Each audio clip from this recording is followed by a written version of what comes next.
Picture this. You're walking down Dorset Street in London's Whitechapel district on a fog-thick evening in 1888. Gas lamps flicker weakly through the yellow haze, casting dancing shadows on crumbling brick walls. Your boots squelch through mud mixed with things you don't want to identify. From a narrow alleyway comes the sound of a woman's desperate sobbing, cut short by a man's harsh voice barking orders. A door slams. Silence returns, save for the distant clatter of horse hooves on cobblestone and the ever-present drip of condensation from rusted iron pipes above. You pause, instinctively knowing you've stumbled into one of London's most notorious rookeries, a maze of overcrowded tenements, gin shops and establishments that decent Victorian society pretended didn't exist. Through a grimy window you catch a glimpse of red velvet curtains, a woman's pale face pressed against the glass for just a moment before disappearing back into shadows. The acrid smell of coal smoke mingles with something else, desperation perhaps, or simply human misery concentrated into these few square blocks where survival trumped morality every single night.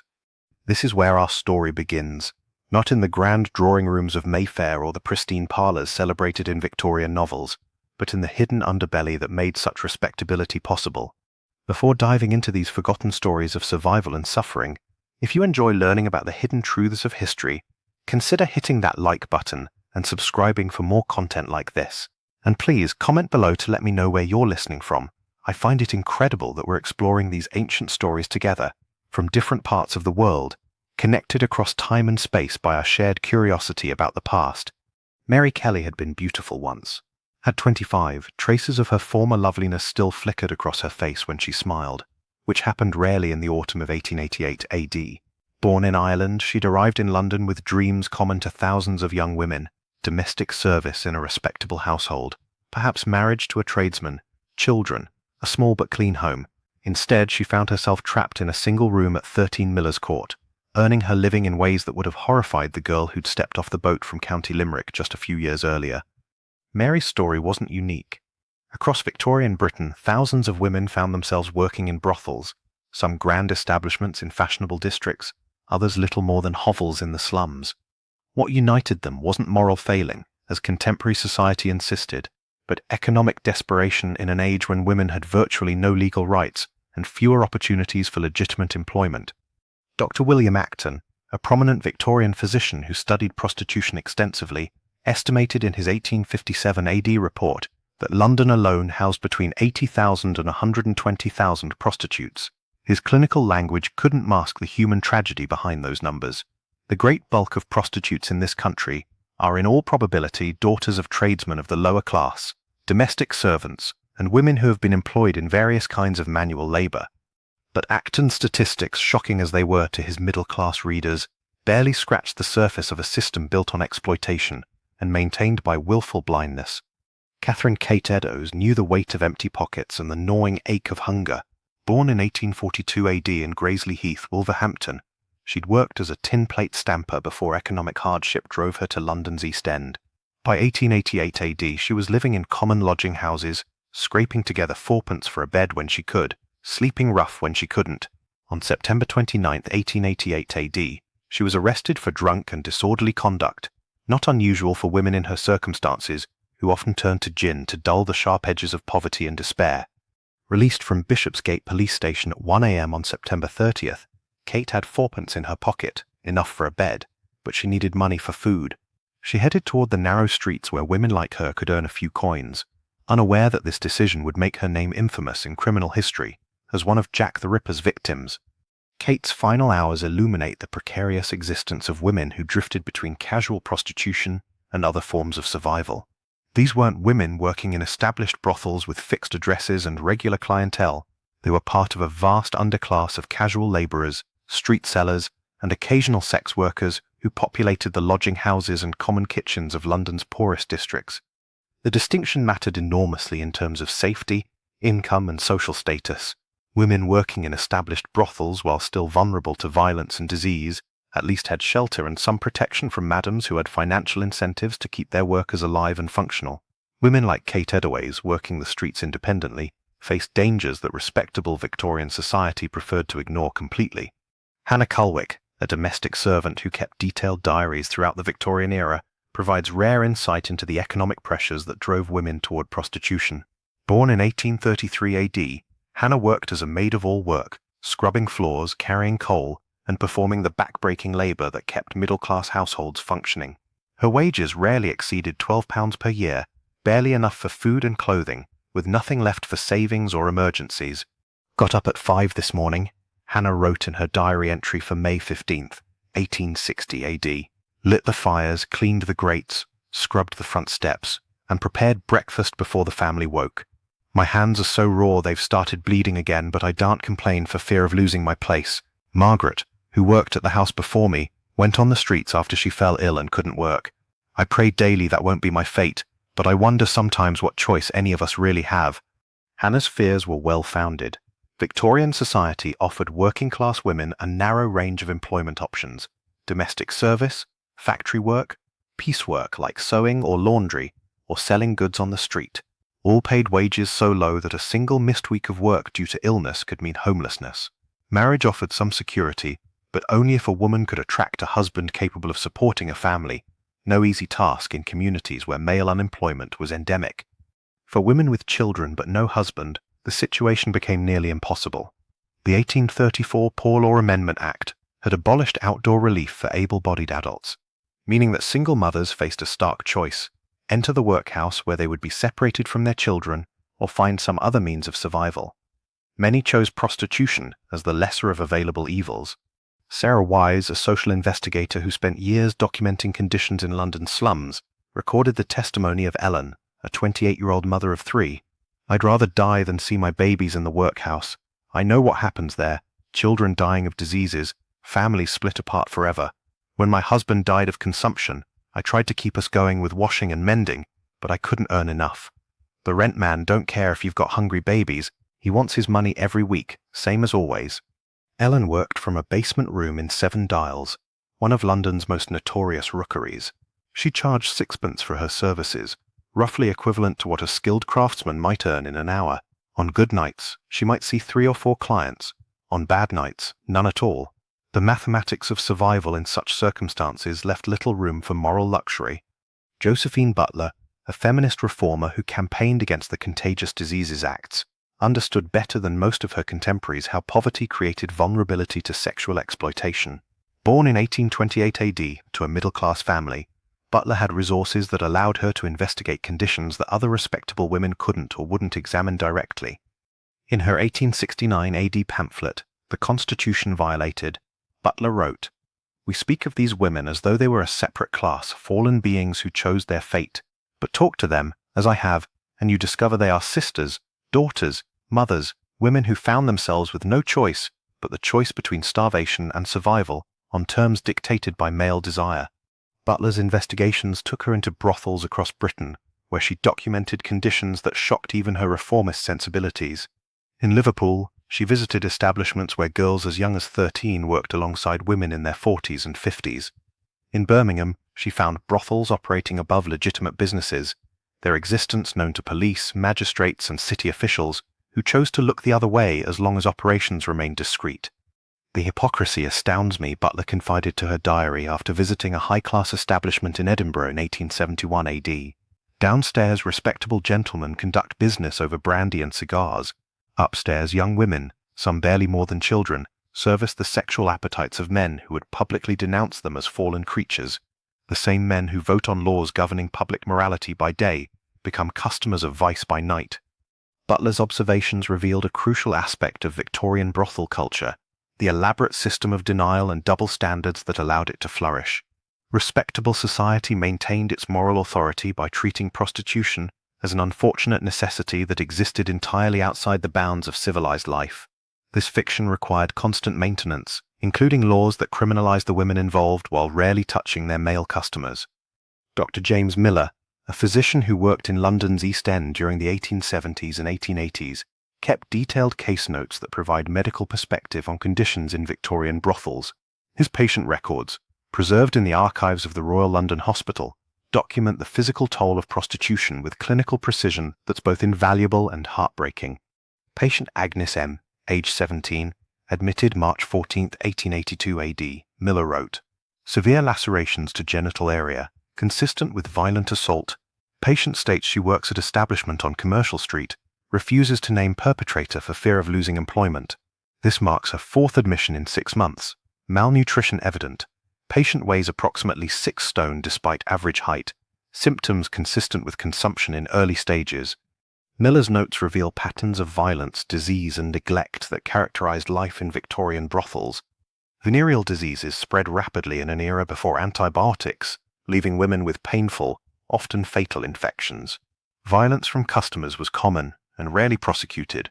Malnutrition weakened immune systems already compromised by poor living conditions and constant stress. The women who come to me are not the wicked creatures portrayed in moral tracts, Miller wrote to a colleague in 1884 AD. They are human beings ground down by circumstances beyond their control. I treat their injuries and diseases, but I cannot treat the poverty and desperation that brought them to my surgery in the first place. Miller's medical perspective challenged contemporary beliefs about prostitution as moral failing. His clinical observations suggested that sex work was primarily an economic phenomenon, a form of labor undertaken by women with few alternatives, not a manifestation of inherent wickedness or mental deficiency. Annie Chapman understood the economics of survival better than most social reformers ever would. Born around 1840 AD, she'd been married to a coachman named John Chapman, living a respectable working-class life in Windsor until her husband's death left her with no income and few options. By 1888 AD, she was living in common lodging houses in Spitalfields, earning money through casual prostitution and selling flowers or matches on the street. Annie's weekly routine, reconstructed from lodging house records and witness testimonies, illustrates the precarious nature of casual sex work in Victorian London. She needed 4pence nightly for a bed in a common lodging house, clean accommodation by the standards of the area, with shared cooking facilities and some protection from theft and violence. When she couldn't afford a bed, she slept in doorways or passages, vulnerable to weather, police harassment, and predators. On weekends, when working men had money to spend, Annie could sometimes earn enough to pay for several nights' lodging in advance. During the week, when potential customers were scarce and wages depleted, she might go without shelter for days at a time. The stress of this uncertainty, combined with poor nutrition and exposure to the elements, aged women rapidly in circumstances like Annie's.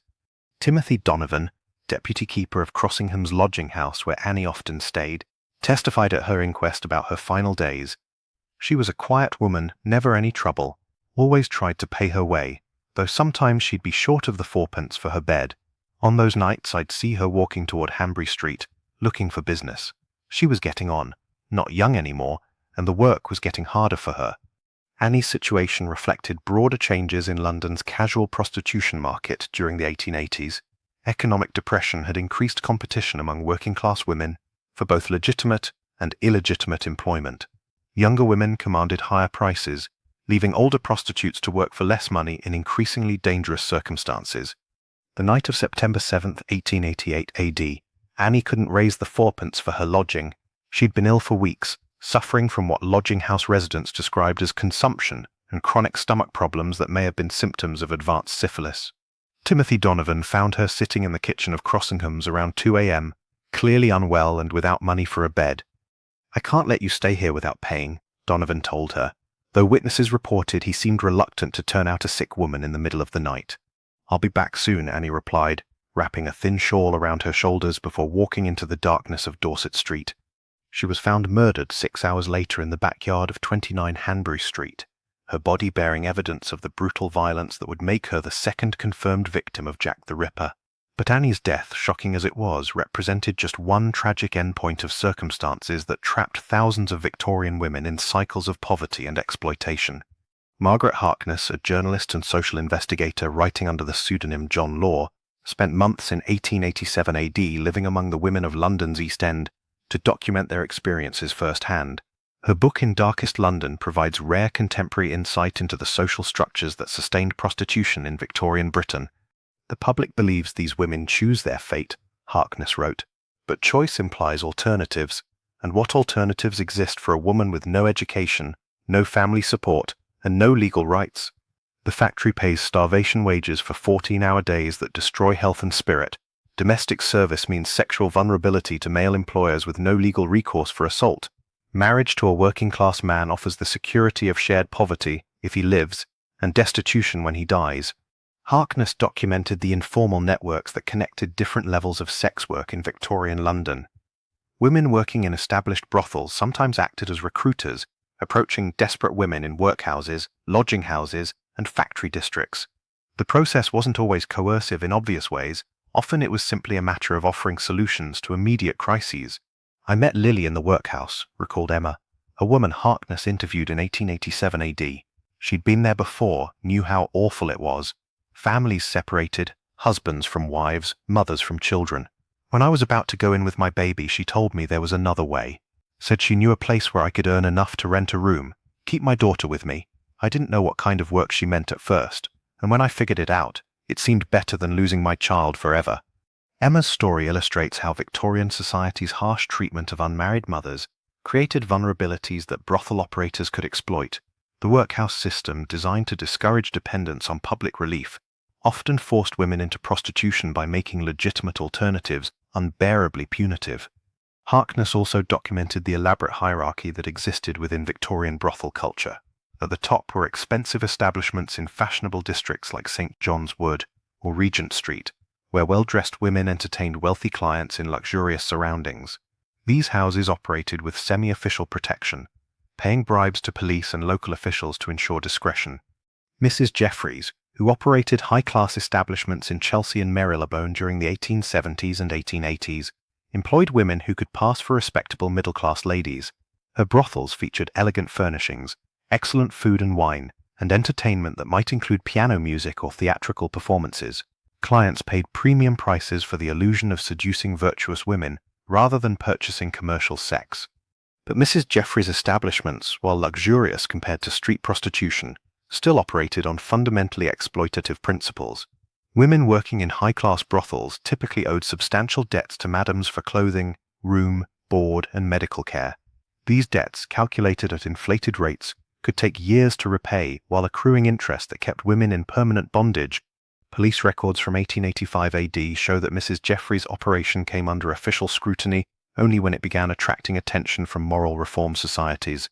Inspector Frederick Aberline, who would later investigate the Jack the Ripper murders, led raids on several of her properties, but found little evidence of obvious criminality. The women appeared well-dressed and healthy, claimed to be there voluntarily, and refused to testify against their employer. "The difficulty," Aberline wrote in his official report, "lies in distinguishing between voluntary and involuntary participation. When the alternatives facing these women are so limited, they may choose to remain in these establishments, but their choices are constrained by circumstances that leave them few options for legitimate employment at comparable income levels." Aberline's analysis touched on fundamental questions about consent and coercion in Victorian prostitution. Even in relatively comfortable establishments like Mrs. Jeffries, women's apparent cooperation might reflect calculated assessment of available alternatives rather than genuine freedom of choice. Alice Mitchell, who worked in a mid-tier brothel in Pimlico during the 1880s, left one of the few first-hand accounts of daily life in such establishments. Her diary, discovered among her effects after her death in 1894 AD, provides intimate details of the psychological strategies women used to cope with their circumstances. "Rose new girl today," Alice wrote on October 12, 1883 AD. "Hardly more than a child, maybe 16 at most. Says her family died of fever, been on streets for weeks. Mrs. Henderson took her in, gave her a bath and proper dress. Girl thinks she's been saved, doesn't understand yet what's expected. I remember feeling grateful too at first. Seems like rescue when you're hungry and desperate." Alice's observations reveal how brothel operators recruited vulnerable women through apparent acts of charity. New arrivals often experienced their first weeks as salvation from immediate crises, making it psychologically difficult to recognize exploitation when it became apparent. "We tell ourselves stories to make it bearable," Alice continued in a later entry, "that we're actresses playing roles, that the men who visit us are kind gentlemen who appreciate our company. Some girls convince themselves they're saving money to start legitimate businesses or find respectable husbands. I used to dream of opening a little shop selling ribbons and lace to ladies. Now I know better, but the dreams helped for a while." Alice's diary documents the gradual erosion of hope and self-deception that characterized long-term sex work in Victorian brothels. Women developed elaborate mental defenses against the reality of their situations, but these defenses became harder to maintain as years passed and escape remained elusive. The entry for March 3, 1885 AD shows Alice grappling with the arrival of increasingly young women at her establishment. Mrs. Henderson brought in 2 girls today who look barely 14, says their sisters, parents dead, been begging on streets, fed them hot soup and let them sleep in real beds for first time in months. They're so grateful they'd probably do anything she asked. Makes me sick to watch, remembering how it felt to be rescued. Want to warn them, but what good would it do? Where else would they go? Alice's moral distress reflected growing concern among some Victorian prostitutes about the recruitment of very young women into sex work. While the age of consent had been raised from 12 to 13 in 1875 AD and would be raised again to 16 in 1885 AD, Wen T. Stead, editor of the Pall Mall Gazette, shocked Victorian society in 1885 AD with his investigative series The Maiden Tribute of Modern Babylon, which exposed the trafficking of young girls into London brothels. Stead's dramatic journalism, while sometimes sensationalized, documented genuine cases of children being sold into prostitution by desperate parents or kidnapped from poor neighborhoods.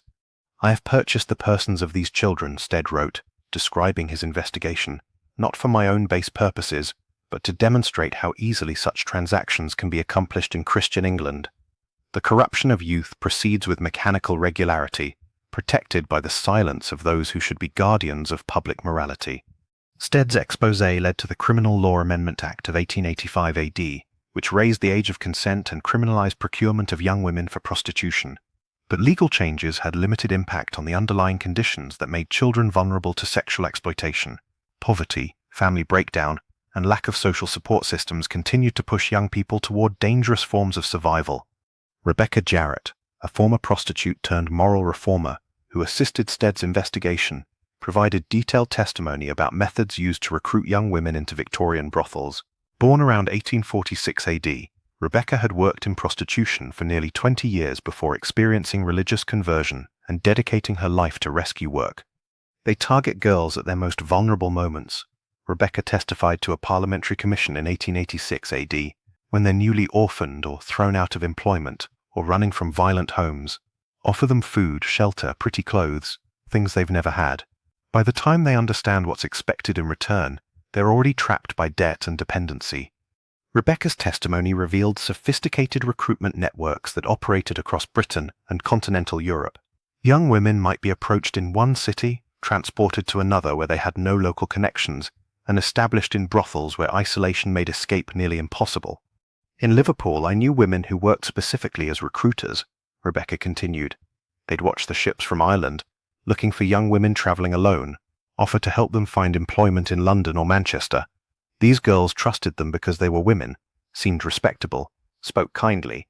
They had no way of knowing these helpful ladies earned commission for every girl they delivered to certain establishments." The international dimension of Victorian prostitution extended beyond recruitment, to include organized trafficking routes that moved women between countries. Police records from the 1880s document cases of English women found working in Brussels, French women in London establishments, and German women in Liverpool brothels, suggesting coordinated networks that transcended national boundaries. Inspector Edmund Reed, who supervised policing in London's East End during the 1880s, kept detailed notes on the international aspects of prostitution in his district. His observations, preserved in Metropolitan Police archives, provide insight into the global dimensions of Victorian sex trafficking. "We regularly encounter foreign women in local establishments," Reed wrote in 1887 AD. "Many speak little English, cannot explain how they arrived in London, and appear terrified of returning to their countries of origin. Some claim to have been promised legitimate employment as domestic servants or factory workers, only to find themselves in circumstances they had not anticipated and cannot escape." Reed's notes document specific cases that illustrate trafficking patterns. Marie, a 17-year-old from Belgium, claimed she'd been offered work as a housemaid in a wealthy London family. Instead, she found herself in a Whitechapel brothel, where she was told she owed money for transportation, food, and accommodation that must be repaid through sex work. When questioned about returning to Belgium, Reed wrote, Marie became extremely agitated and claimed her family believed she was working respectably in England. She feared that returning home would bring disgrace on her siblings and prevent their making advantageous marriages. This shame effectively trapped her in circumstances she desperately wished to escape. Marie's psychological entrapment through shame and family honor represented another layer of control used by Victorian brothel operators. Women who might physically escape their circumstances often remained trapped by social expectations that made return to their former lives impossible once they had worked in prostitution. Dr. Elizabeth Blackwell, one of the first women licensed to practice medicine in Britain, documented the medical consequences of prostitution in Victorian establishments with clinical precision that male physicians often avoided. Her 1881 AD report, The Human Element in Sex, provided rare female medical perspective on conditions that affected thousands of women. The physical deterioration proceeds with predictable regularity, Dr. Blackwell wrote. Venereal diseases spread rapidly in environments where multiple partners are the norm and preventive measures primitive, but the psychological damage often proves more devastating than physical ailments. I have treated women who survived syphilis and gonorrhea but never recovered from the trauma of sustained sexual violence disguised as commerce. Dr. Blackwell's medical records document the progression of sexually transmitted diseases in an era before effective treatments. Primary syphilis might be manageable, but secondary and tertiary stages caused permanent damage to cardiovascular and nervous systems. Women working in prostitution often died in their 20s and 30s from diseases that would have been survivable with proper medical care. The establishments vary greatly in their attention to medical care, Dr. Blackwell noted. High-class houses sometimes employ physicians to examine women regularly and treat diseases promptly. Lower-tier operations provide no medical attention whatever, allowing infections to progress unchecked until women become too ill to work. These women are then typically expelled from the premises to die in workhouse infirmaries or on the streets. Dr. Blackwell also documented the use of primitive contraceptive and abortifacient methods in Victorian brothels. Women attempted to prevent pregnancy through douching with various substances, insertion of objects intended to block conception, and consumption of herbs and chemicals believed to terminate pregnancies. These methods were often ineffective and sometimes dangerous, causing infections, poisoning, or internal injuries. I have treated numerous cases of mercury poisoning from patent medicines advertised as remedies for female complaints, Dr. Blackwell wrote in 1883 AD. These preparations, widely available despite their toxic effects, are used by women desperate to control reproduction in circumstances where pregnancy would mean loss of income and potential abandonment by employers. The intersection of reproductive health and economic survival created additional vulnerabilities for women in Victorian prostitution. Pregnancy typically meant temporary or permanent loss of employment, with few resources available for supporting children born under such circumstances. Louisa Twenning, a philanthropist who established refuge homes for women leaving prostitution, documented the challenges facing women who attempted to escape sex work. Her organization, founded in 1858 AD, provided temporary shelter and basic job training for women seeking legitimate employment. The difficulties they face are enormous, Twining wrote in her 1879 AD annual report. Respectable employers will not hire women with histories of prostitution, regardless of their current circumstances or desires for reform. Many possess no skills beyond those learned in their former trade. Most heartbreaking of all, they often cannot return to their families, who view them as permanently disgraced. Twining's refuge house records provide insight into the long-term consequences of involvement in Victorian prostitution. Women who successfully left sex work often remained permanently marginalized, able to find only the lowest paid and most precarious forms of employment. Many returned to prostitution, not from choice but from inability to survive on wages available to them in legitimate work. Sarah came to us in 1877, Twining recorded, determined to reform her life and find respectable employment. She was intelligent, well-spoken, and possessed genuine skills in needlework, but after months of searching, no household would employ her as a seamstress once they learned of her history. She left our refuge eventually, saying she couldn't survive on the pittance earned doing washing for charitable organizations. We never saw her again. Sarah's story illustrates how Victorian moral attitudes created permanent barriers to reform, even for women genuinely committed to leaving prostitution. The social stigma attached to sex work extended beyond the women themselves to their families and anyone associated with them, creating powerful incentives for continued concealment and isolation. The children of women working in Victorian prostitution faced particularly tragic circumstances. Some brothels prohibited women from keeping children on the premises, forcing mothers to choose between abandoning their children or losing their only source of income. Others allowed children to remain but exposed them to environments that were psychologically damaging and often physically dangerous. Frances Power Cobb, a feminist writer who investigated conditions affecting women and children in Victorian society, documented cases of children growing up in brothel environments. Her 1884 AD pamphlet, The Little Slaves of England, included testimonies from children who had lived in such establishments. Tommy, age 8, has lived his entire life in the house where his mother works, Cobby wrote. He cannot read or write, has never attended school, and possesses no understanding of life beyond these rooms. During business hours, he hides in the cellar or attic, emerging only when clients have departed. His mother loves him deeply but sees no way to provide him with a different life while earning enough to feed and house them both. Children in these circumstances often developed premature awareness of adult sexuality, while remaining ignorant of basic social and educational skills needed for legitimate employment. Boys might eventually become procurers or brothel operators themselves, while girls frequently entered prostitution as their only known means of survival. The generational cycle of involvement in sex work represented one of the most tragic aspects of Victorian prostitution. Women working in brothels often lacked resources to provide their children with alternatives, while society offered few support systems for families existing outside conventional moral boundaries. Police Constable George Godley, who patrolled Whitechapel during the 1880s, kept unofficial notes on the women he encountered during his rounds. His observations, preserved in his personal papers, provide ground-level perspective on the daily realities of street prostitution in Victorian London. "Most of the women I know by name and circumstance," Godley wrote in 1888 AD, "they're not criminals in any ordinary sense, just poor souls trying to survive in circumstances that would challenge anyone. I arrest them when required by law, but it solves nothing. They pay their fines and return to the streets the same night because they have no alternatives." Godley's notes reveal the futility of legal approaches to Victorian prostitution that criminalized the women involved while ignoring the social and economic conditions that created their circumstances. Arrests and fines became simply another cost of doing business, absorbed into the already precarious economics of survival sex work. "Elizabeth Stride pays me no trouble," Godley observed. "Always polite, never violent or disorderly. But I've watched her health decline over the past year. She's developing the hollow look they all get eventually. Coughs constantly, too thin, but still walks the streets every night because she needs the money for lodging. I know her story isn't unusual, but seeing it happen gradual-like makes it harder somehow." Godley's personal connection to Elizabeth Stride, who would become another victim of Jack the Ripper in September 1888 AD, illustrates how individual police officers often developed sympathetic understanding of women they were officially required to treat as criminals.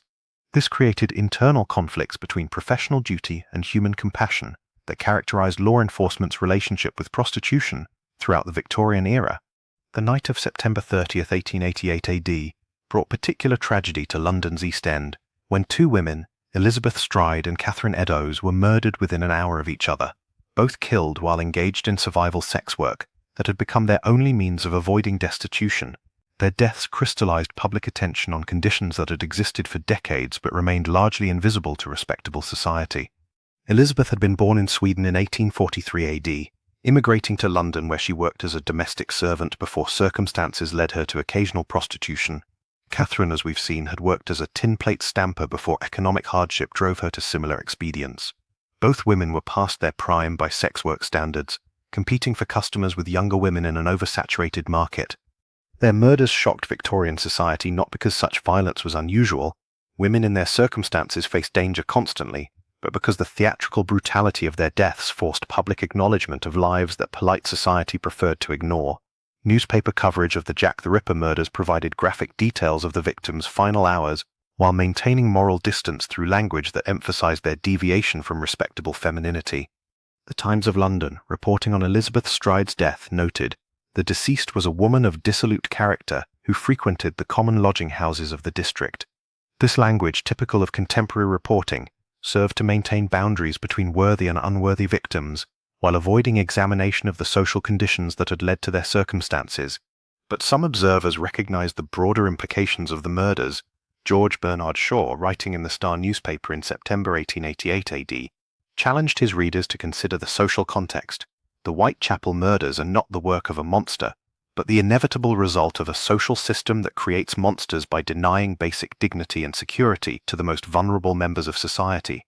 Shaw's analysis, radical for its time, suggested that the violence against prostitutes represented an extreme manifestation of broader social violence against women trapped in poverty. This perspective challenged comfortable assumptions about individual moral responsibility by examining structural conditions that created vulnerability to exploitation and harm. The Whitechapel murders also revealed the extent to which police and local authorities had developed informal accommodation with prostitution in working-class districts. Officers like George Godley knew the women on their beats by name, understood their circumstances, and generally intervened only when required to maintain public order or investigate serious crimes. This unofficial tolerance reflected practical recognition that criminalization of prostitution was largely unenforceable given the social and economic conditions that sustained it. Women would continue selling sex as long as they had no alternatives for survival, regardless of legal penalties. Law enforcement resources were better devoted to maintaining basic public safety than attempting to eliminate behaviors that stemmed from circumstances beyond individual control. Dr. Thomas Bond, police surgeon who examined the bodies of Jack the Ripper's victims, provided clinical documentation of the violence that characterized the dangerous end of Victorian sex work. His post-mortem reports, while focused on cause of death, revealed broader patterns of injury and disease that affected women working in prostitution. The deceased showed evidence of chronic malnutrition, Dr. Bond wrote, regarding Catherine Eddowes.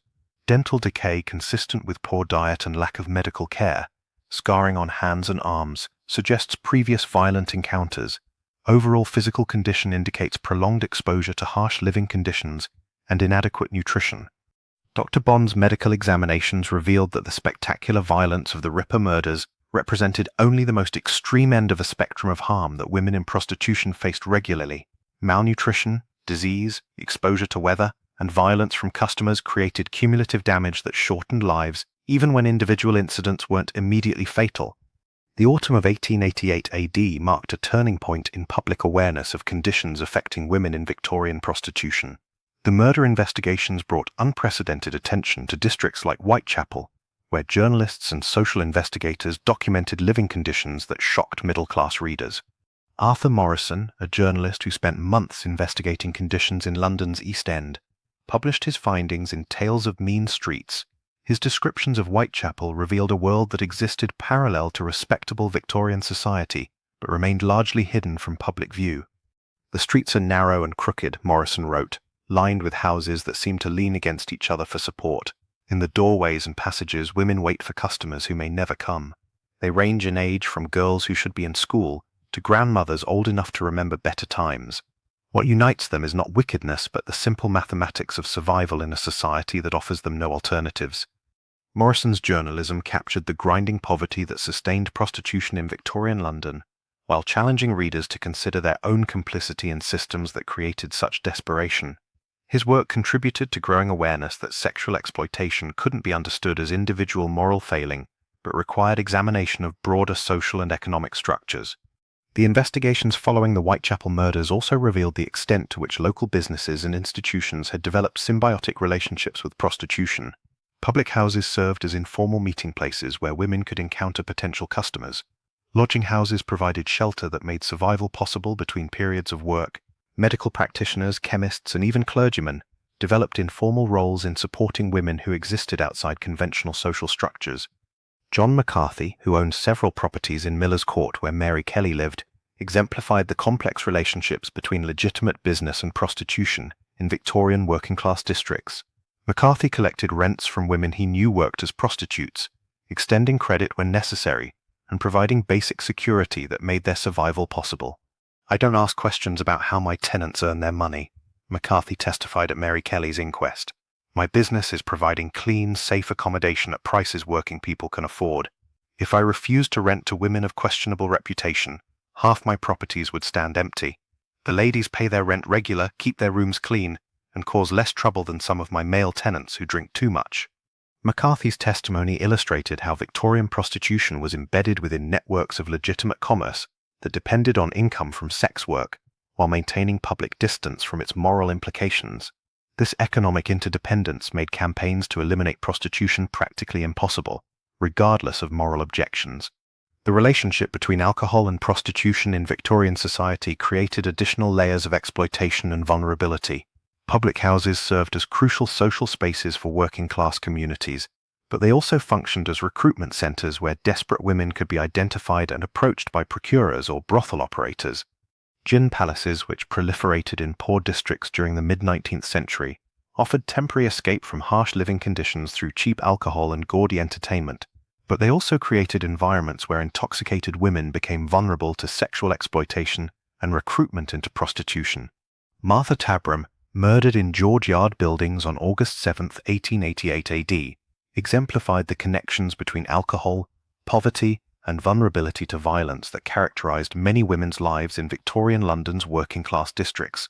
Born around 1849 AD, Martha had been married to a furniture packer named Henry Tabram before separation left her dependent on casual employment and occasional prostitution.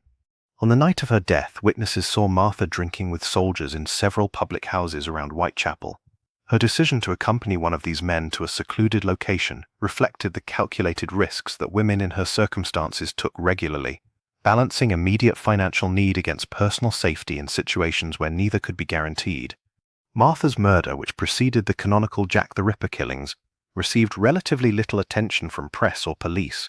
Her death was treated as a regrettable but unremarkable consequence of the dangerous lifestyle she had chosen, rather than as evidence of systematic violence against vulnerable women. This differential treatment reflected broader Victorian attitudes toward violence against women in prostitution. Deaths that occurred during sex work were often dismissed as occupational hazards rather than crimes deserving serious investigation. Women who sold sex were considered to have forfeited claims to protection and sympathy that society extended to respectable victims.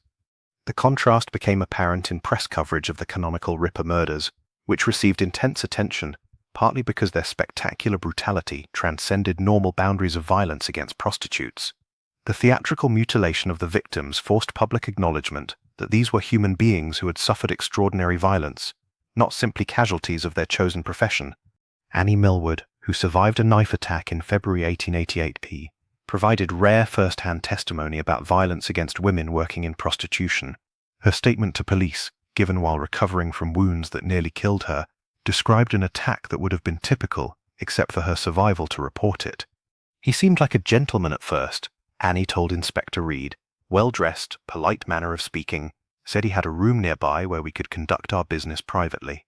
I should have known better. The real gentlemen don't pick up women on Commercial Street. But I needed the money for lodging, and he was offering good coin."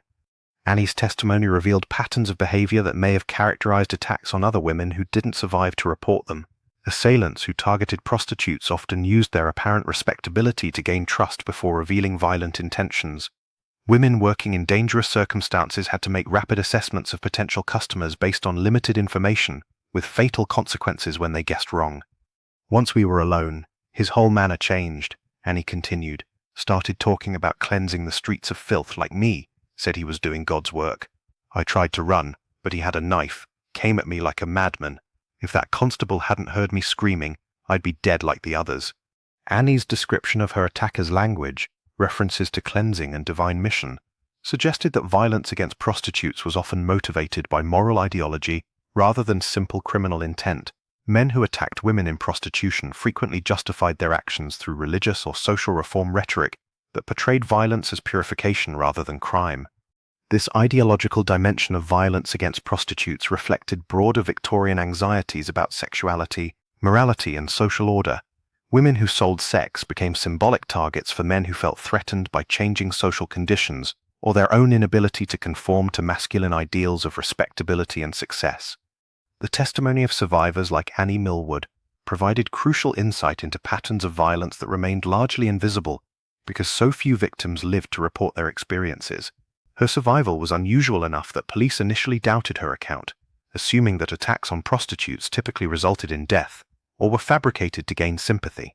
Frances Coles, who survived until April 1891 AD before being murdered under circumstances that may have been connected to the Ripper killings, exemplified the prolonged vulnerability that characterized women's experiences in Victorian prostitution. Born around 1865 AD, Frances had worked in various forms of casual employment before economic circumstances led her to occasional sex work. Police records document Frances' repeated encounters with violence during the years before her death. She was treated for injuries on at least 6 occasions between 1888 and 1891 AD, usually claiming she had fallen or been injured in accidents rather than admitting to assaults that might reflect poorly on her reputation or endanger her attackers. Frances was afraid to name the men who hurt her, testified Ellen, a woman who knew Frances from the lodging houses, said it would only make things worse if she caused trouble for customers. Better to take the beating and hope for gentler treatment next time. We all understood that reasoning. Complaining about violence just made you seem like trouble, and troublesome women don't get customers. Ellen's testimony revealed how economic dependence on potentially violent customers created powerful incentives for women to accept abuse rather than report it. Complaining about violence could result in loss of income that meant the difference between shelter and homelessness, making silent endurance seem like the rational choice even when injuries were severe. The night of February 13, 1891 AD, Frances was found murdered beneath a railway arch in Swallow Gardens, her throat cut in circumstances that bore similarities to earlier Ripper killings. But by 1891 AD, public attention had moved on from the Whitechapel murders, and Frances's death received minimal press coverage despite evidence suggesting it might have been connected to the earlier crimes. The declining public interest in violence against East End prostitutes after 1889 AD illustrated how quickly Victorian society returned to its normal pattern of ignoring conditions that briefly shocked them into awareness. The Ripper murders had created temporary disruption in the usual invisibility of women working in prostitution, but this attention proved unsustainable once the spectacular violence ended. Dr. Frederick Gordon Brown, who conducted post-mortem examinations on several of the Ripper victims, documented medical evidence that revealed the chronic health problems affecting women in Victorian prostitution. His detailed reports, while focused on immediate causes of death, provided broader insight into the physical toll of lives lived in extreme poverty and dangerous circumstances. The deceased Catherine Eddowes showed extensive evidence of chronic kidney disease. Dr. Brown wrote in his official report dated October 1st, liver damage consistent with prolonged alcohol consumption, scarring on hands and forearms suggesting defensive wounds from previous attacks. Overall physical condition indicates prolonged malnutrition and exposure to harsh living conditions. Dr. Brown's clinical observations revealed that the women murdered by Jack the Ripper were already dying slowly from the accumulated effects of poverty, malnutrition, disease, and violence. The spectacular nature of their final moments obscured the ongoing process of physical deterioration that characterized their daily existence. Mary Ann Nichols displayed symptoms of advanced syphilis, Dr. Brown noted in another report, tooth loss from poor nutrition and lack of dental care, chronic respiratory infection, possibly tuberculosis in early stages. These women are dying by degrees long before they encounter violent death. The medical evidence documented in post-mortem reports provided objective confirmation of conditions that social investigators had observed, but that respectable society preferred to ignore. Women working in Victorian prostitution faced a range of health challenges that would have been treatable with proper medical care and adequate nutrition, but became fatal when combined with poverty and social isolation. Ellen Holland, the last person known to have spoken with Mary Ann Nichols before her murder, provided testimony that revealed the daily struggle for survival that characterized life for women in her circumstances. Ellen had known Mary Ann at Wilmot's lodging house, where both women stayed when they could afford the 4p nightly fee. She was drunk when I saw her that night, Ellen testified at the inquest. Said she'd had her lodging money 3 times that day but spent it on gin instead of paying for a bed. I told her to come back with me to Wilmot's.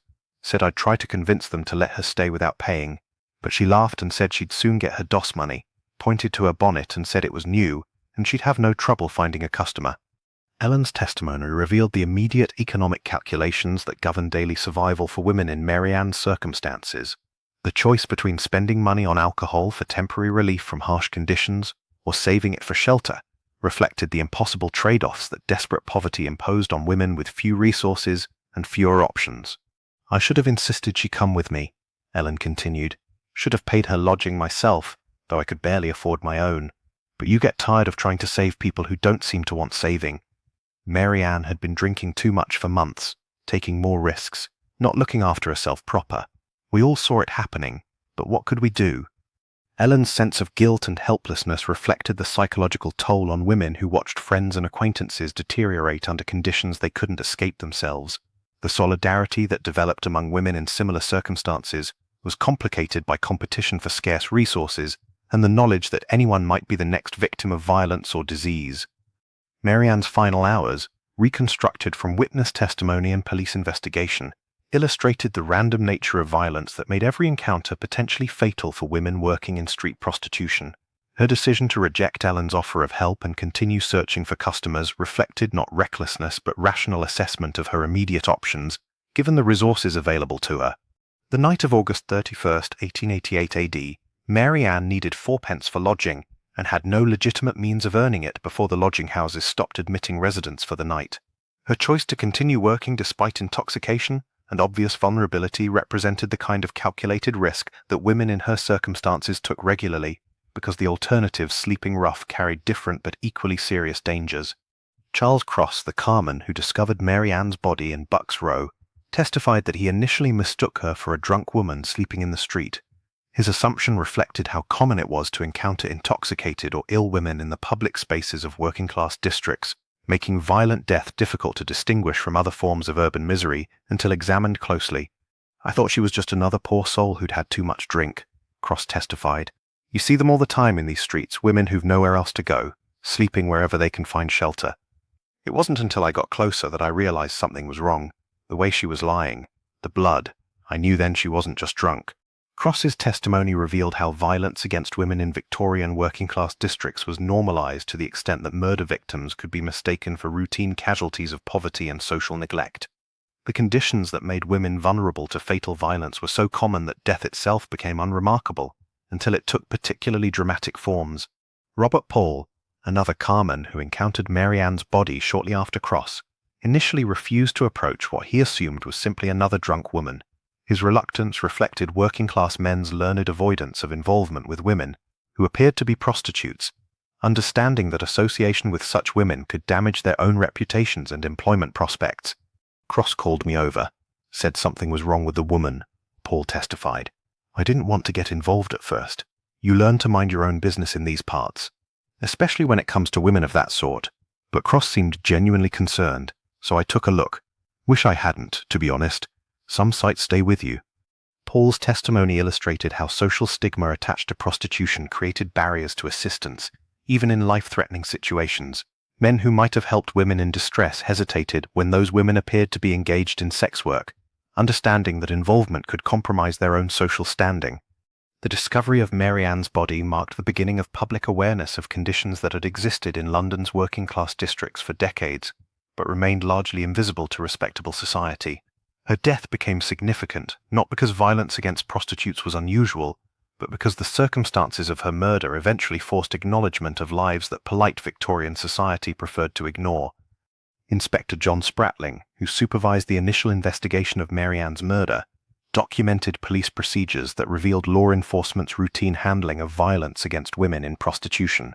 His reports, preserved in Metropolitan Police files, provide insight into official attitudes toward crimes involving victims from marginalized communities. "The deceased was a woman of dissolute character," Spratling wrote in his initial report dated September 1st, 1882, "frequent inhabitant of common lodging houses in the Whitechapel district. No known relatives or persons of respectability to notify regarding her death. Investigation proceeding according to standard procedures for cases involving persons of her class." Spratling's language reflected institutional assumptions about the relative value of different victims' lives. Women working in prostitution were categorized as inherently less worthy of intensive investigation than respectable victims, with police resources allocated accordingly. But the escalating pattern of murders in Whitechapel during autumn 1888 AD eventually forced more serious attention to crimes that might otherwise have been dismissed as unfortunate but predictable consequences of immoral lifestyle choices. The theatrical brutality of the killings transcended normal boundaries of violence against prostitutes and demanded responses that acknowledged these women as human beings deserving protection. Inspector Frederick Aberline, assigned to coordinate the Ripper investigation, brought more sympathetic perspective to cases involving prostitute victims. His experience policing working-class districts had given him understanding of the social and economic conditions that created vulnerability to exploitation and violence. "These women are not criminals in any meaningful sense," Aberline wrote in a confidential report to his superiors in October 1888 AD. "They are casualties of social conditions that leave them few alternatives for survival. Our investigation must recognize that they deserve the same protection and consideration we would extend to any other victims of violent crime." Aberline's perspective represented minority opinion within Victorian law enforcement, but his approach to the Ripper investigation established precedents for treating crimes against prostitutes as serious matters deserving professional attention rather than routine incidents of predictable violence. The autumn of 1888 AD also witnessed unprecedented cooperation between police and social reform organizations investigating conditions in London's East End. Groups like the London City Mission and the Salvation Army had maintained informal relationships with women working in prostitution for years, providing services that complemented law enforcement's official responsibilities. William Booth, founder of the Salvation Army, had documented conditions affecting women in Victorian prostitution through his organization's rescue work. His 1890 AD book, In Darkest England and the Way Out, provided detailed analysis of the social and economic factors that sustained sexual exploitation, while proposing practical reforms that addressed underlying causes rather than simply criminalizing symptoms. The women we encounter in our rescue work are not the depraved creatures portrayed in moral literature, Booth wrote. They are human beings trapped by circumstances beyond their individual control: poverty, family breakdown, lack of education, absence of legitimate employment opportunities. Any meaningful response to prostitution must address these underlying conditions, rather than simply punishing the women involved. Booth's analysis challenged contemporary assumptions about prostitution as individual moral failing by examining structural conditions that created vulnerability to sexual exploitation. His organization's practical work with women leaving prostitution provided evidence that reform was possible when supported by adequate resources and social acceptance. The Salvation Army's records from the 1880s document hundreds of cases of women who successfully transitioned from prostitution to legitimate employment when provided with training, temporary support, and protection from social stigma. These success stories demonstrated that involvement in sex work need not be permanent when alternatives became available. Sarah came to us in 1887, recorded Major Emma Booth, William Booth's daughter who supervised women's rescue work. She had been working in a Whitechapel brothel for 3 years after her husband's death left her with 2 young children and no means of support. Through our training program, she learned skills in laundry work and eventually established her own small business. She now employs 2 other women and supports her family respectably. Sarah's story illustrated the potential for positive outcomes when women received practical assistance rather than moral condemnation. But such success stories remained exceptional because Victorian society provided few resources for supporting women's transitions away from prostitution or maintaining powerful social barriers that prevented their reintegration into respectable communities. The work of organizations like the Salvation Army also revealed the international dimensions of Victorian prostitution, including trafficking networks that moved women between countries and the global economic forces that created similar conditions of exploitation across different societies. Catherine Bramwell Booth, who supervised rescue work in continental Europe, documented cases of English women found in European brothels and foreign women discovered in British establishments. Her reports, preserved in Salvation Army archives, provide evidence of organized trafficking that connected local exploitation to international criminal networks. In Brussels, we discovered 3 English women working in establishments that catered specifically to British travelers, Bramwell Booth wrote in 1889 AD. They claimed to have been recruited in London with promises of legitimate employment as domestic servants. Once transported to Belgium, they found themselves in circumstances they could not escape due to language barriers, isolation from potential sources of help, and debts to their employers that increased faster than they could be repaid. The international trafficking documented by Bramwell Booth and other investigators revealed sophisticated criminal organizations that exploited legal and practical barriers to women's movement between countries. Women transported across national boundaries became particularly vulnerable because they lost access to whatever limited legal protections might have been available in their home countries. The traffickers understand exactly how to exploit women's vulnerabilities, Bramwell Booth continued. They target those who are desperate, recently widowed, unemployed, estranged from families, offer solutions to immediate crises in exchange for agreements that seem reasonable but become impossible to fulfill. By the time women understand their true circumstances, they are hundreds of miles from home with no resources for escape. These trafficking patterns persisted throughout the Victorian era and beyond, because they served economic interests that transcended individual criminal enterprises. The demand for commercial sex in major cities created markets that criminal organizations could serve profitably, while legal and social barriers prevented effective intervention on behalf of the women involved.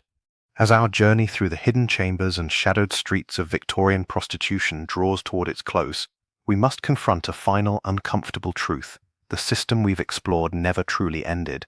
It merely transformed, adapted, evolved into forms that modern society finds easier to ignore. Today, in cities across the world, women still trade sex for survival, while respectable society maintains its comfortable fiction that such transactions represent individual choice rather than systemic failure.